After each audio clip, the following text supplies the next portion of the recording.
बातों को लेकर मैं यहाँ की जिला प्रशासन और पुलिस प्रशासन सभी से मैं निवेदन करता हूँ।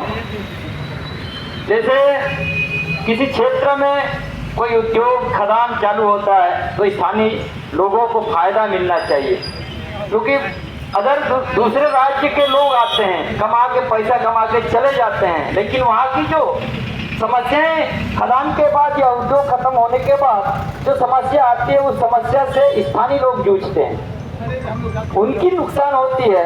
इस बात पर सरकार और शासन प्रशासन गौर करे। दूसरा चीज है कि स्वाभाविक है कि क्षेत्र में अगर कोई उद्योग या खदान चल रहा है तो कोई भी काम मांगने जाता है, रोजगार मांगने जाता है।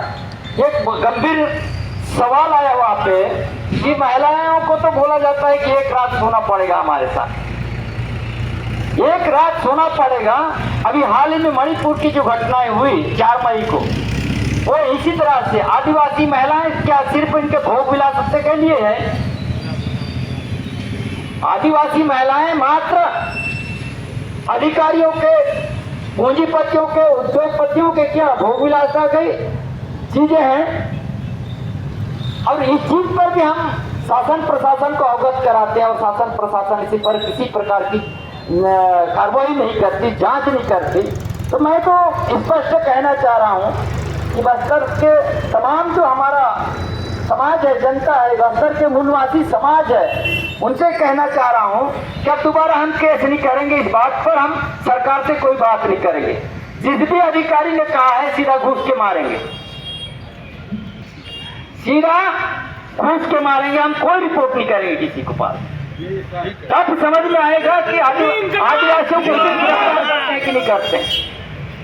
ये शालीनता, ये धैर्य आदिवासियों के साथ इतना सहनशीलता के साथ, इतना शालीनता के साथ हम शासन प्रशासन को अपने तकलीफों को अवगत कराते हैं और सरकारें ध्यान नहीं देती, शासन ध्यान नहीं देती। ये भयंकर दुख की बात है। जिन आदिवासियों को राजा कहा जाता है, देश का मालिक कहा जाता है, वो मालिक आज पूंजीपतियों के पास काम मांगने जाते हैं। काम हम देते। आपको एक बात पता होगा, 1997 में एक सुप्रीम कोर्ट में जजमेंट आया जिसको समता जजमेंट के नाम से जाना जाता है। समता जजमेंट में माननीय सुप्रीम कोर्ट ने एक महत्वपूर्ण फैसला दिया था कि आदिवासी क्षेत्र में केंद्र और राज्य सरकार की 1 इंच भी जमीन नहीं है और सारा जमीन हमारा है। आज भी गूगल में सर्च करके निकाल सकते हैं जजमेंट पढ़ने के लिए। उसमें स्पष्ट लिखा है कि केंद्र और राज्य सरकार की आदिवासी क्षेत्र में, अनुसूचित क्षेत्र में 1 इंच भी जमीन नहीं है। तो सारा जमीन आदिवासियों के है, तो आदिवासी क्यों गरीब है? आदिवासी क्यों काम मांगने जा रहे हैं? सारा काम आदिवासी के दिल को। साथियों, मैं ज्यादा और कुछ नहीं बोलूंगा। अब ये बात हम लिखित में भी शासन प्रशासन को, हमारे बीच में थानेदार साहब भी उपस्थित हैं, उनके समक्ष, और एसडीएम साहब के राइटर भी पहुंच गए हैं।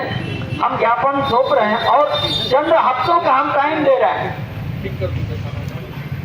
और ये बात बस्तर की नहीं है, पूरे भारत देश के अंदर में जो ट्राइबल क्षेत्र है, जितना जितना आदिवासी क्षेत्र है, उड़ीसा में भी मैं देखा, उड़ीसा में भी वही हाल है, झारखंड में भी वही हाल है, हर जगह। मध्य प्रदेश में भी वही हाल है। हमारी माँ बहन बेटियों का बलात्कार करके एक ही गड्ढे में 55 लाशें गाड़ दिया जाता है।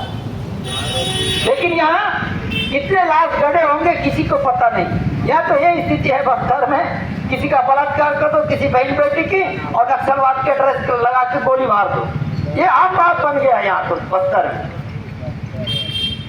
साथियों, अब मैं ज्यादा नहीं बोलूंगा। 6 अक्टूबर के बाद अभी तो 3 अक्टूबर को जगदलपुर में एक बड़ा कार्यक्रम है, राष्ट्रीय आदिवासी विकास परिषद के नेतृत्व में बैनर में होगा और बस्तर के तमाम मुद्दों पर गहन चिंतन होगी।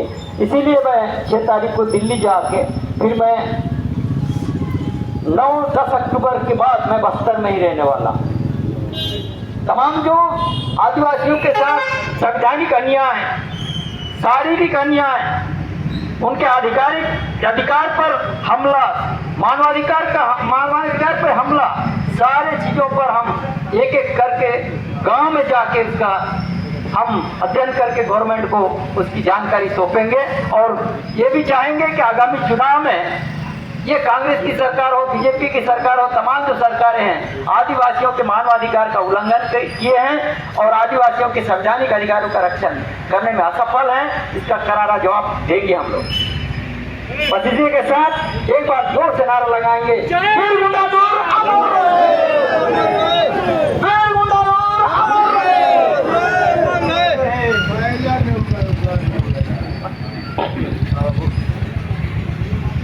इधर से बंद कर दो ए सेठिया वो माइक बंद करो। हाँ